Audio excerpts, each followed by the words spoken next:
Herkese merhabalar. Yeni bir yayına daha hoş geldiniz.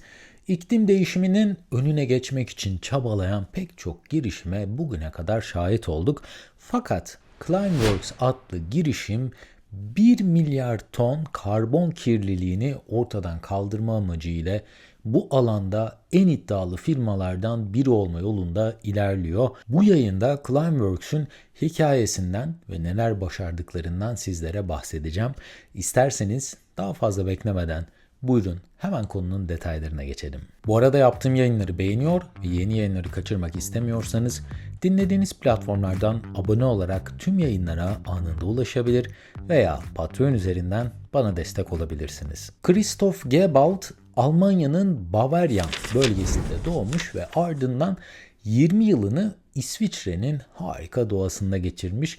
Bu yıllarda da İsviçre'deki karla ve buzla kaplı dağlarda ve zirvelerde iklim değişiminden ötürü bazı negatif değişimler meydana gelmiş. İlk olarak yamaçlara tutunan buzların daha önce görülmediği bir hızla eridiği fark edilmiş. En iyimser senaryolarda bile Alplerdeki buzların 2/3'ünün erimesi de tahmin ediliyormuş. Christopher ilk olarak İsviçre'ye geldiğinde derslerinden arta kalan zamanda dağ bisikleti binmek, tırmanış yapmak ve kayak turuna katılmak gibi aktivitelere zaman ayırıyormuş. Ancak zaman ilerledikçe iklim değişiminden ötürü İsviçre'nin doğası da her yıl daha ağır darbeler almaya devam etmiş. Bunun üzerine de Christoph çoğu insana bilim kurgu senaryolarını aratmayacak bir fikir ile yeni bir girişim başlatmaya karar vermiş. Bu fikir de devasal elektrikli vakum süpürgeleri ile 2050 yılına kadar her yıl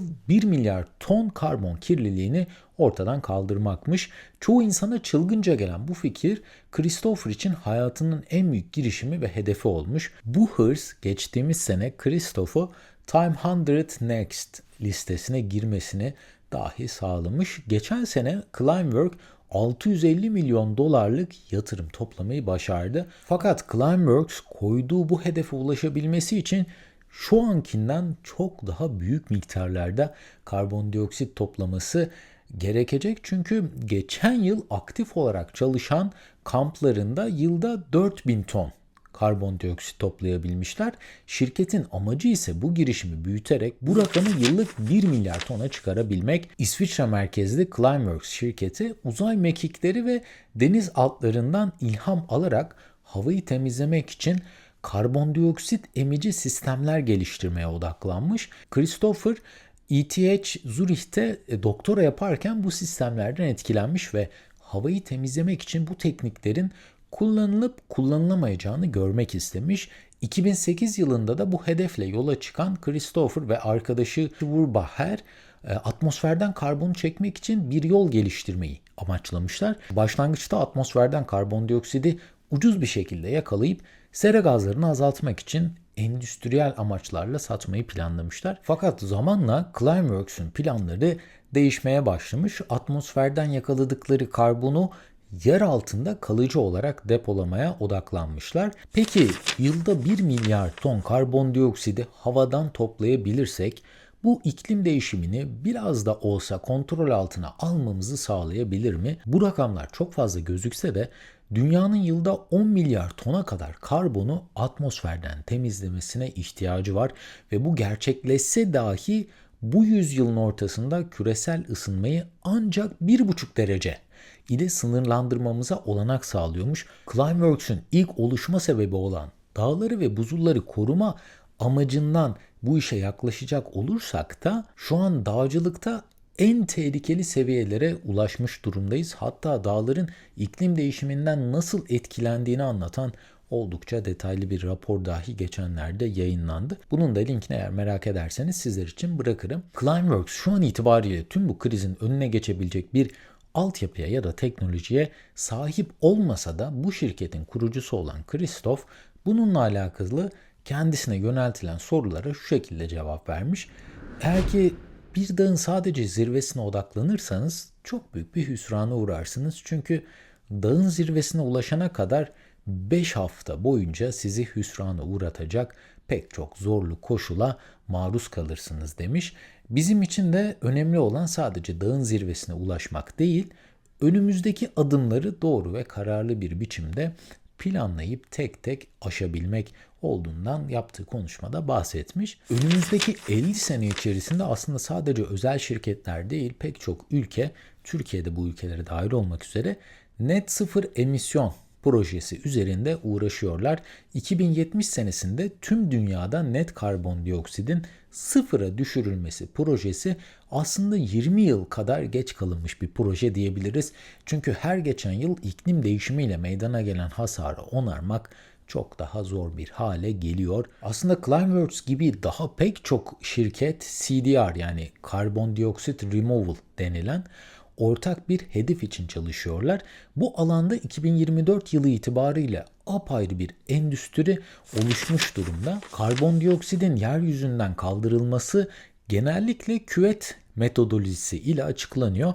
Küvetin içerisindeki su karbondioksidi ve üzerindeki hava ise atmosferi temsil ediyor. Sahip olduğumuz doğa ve okyanuslar karbondioksidin küvetten boşalmasına ve yerine temiz havanın dolmasına olanak sağlıyorlar. Özellikle sanayi devriminden sonra sahip olduğumuz pek çok endüstri durdurak bilmeden bu küvete karbondioksit doldurmaya devam ediyorlar. Bundan dolayı da yeryüzü sıcaklığı sürekli olarak artmaya devam ediyor. 2015 senesinde pek çok ülke Paris'te bir araya gelerek iklim değişikliğinden kaynaklanan sıcaklık artışının 2 derecenin altında tutulması için ortak bir karar aldılar.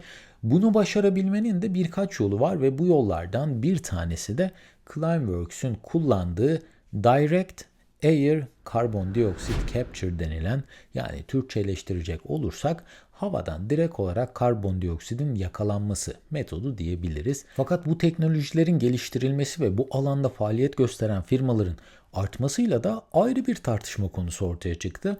Eğer bu tarz teknolojiler ileride daha da yaygınlaşır ve bizim havayı kirletmemize sebep olan her aktivitenin önüne geçilebilirse bu endüstrilerin aynı şekilde çalışmasına izin verilebilir mi? Bu sorunun cevabı oldukça tartışılsa da Amerika 2050 yılında 500 metrik ton karbondioksidin atmosferden temizlenmesini hedeflemiş olsa dahi pek çok gelişmemiş ülkenin bu alanda uzun yıllarca faaliyet gösteremeyeceği hesaba katılınca 2050 senesinde dünyada 3,8 milyarlık karbondioksitin kaldırılması gerekeceği öngörülüyor. Bu işe katılan diğer firmalar atmosferimizdeki kirli havayı temizlemek için aslında sadece Climeworks firması değil, dünya devi pek çok şirkette bu işe yatırım yapıyor. Microsoft, Meta, Apple, Shopify ve Musk Foundation gibi kuruluşlar sıfır emisyon hedefi için yatırımlar yapıyorlar.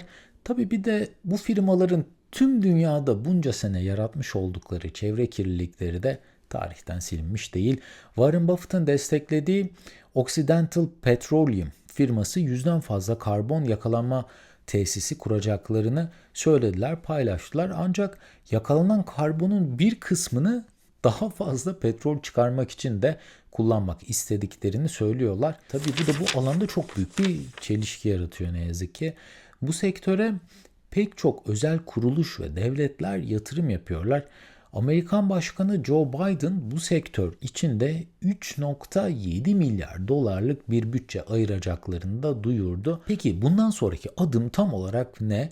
Climeworks kurmuş oldukları tesisin çok daha büyütülmüş bir versiyonunu İzlanda'da oluşturuyorlar ve bunun ardından da Amerika Birleşik Devletleri'ndeki ilk mega fabrikalarını kurmayı hedefliyorlarmış.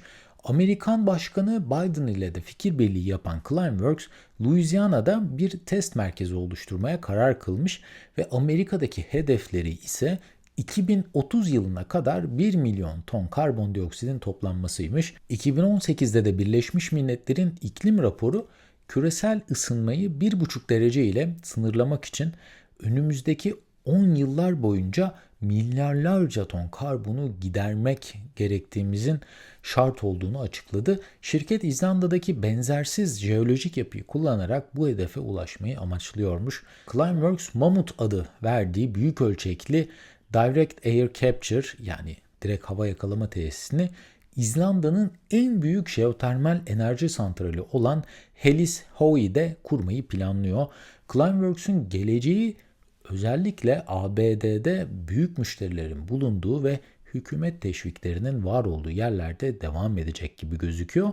Şirket bu sayede de farklı coğrafi koşullarda makinelerini test etmeyi ve endüstrinin büyümesi için gereksinimleri anlamayı başaracağını düşünüyormuş. Bu endüstrinin geleceğini ise talebin artışı belirleyecek. Araştırmacılar karbondioksitin 1 tonunun yakalanması için maliyetin 100 dolara, yani 100 dolar civarında düştüğünde ancak bu şekilde bu sektörün çok daha istikrarlı bir hale gelebileceğini söylüyorlar. Ama şu ana kadar maliyetler bu seviyenin çok daha üzerinde.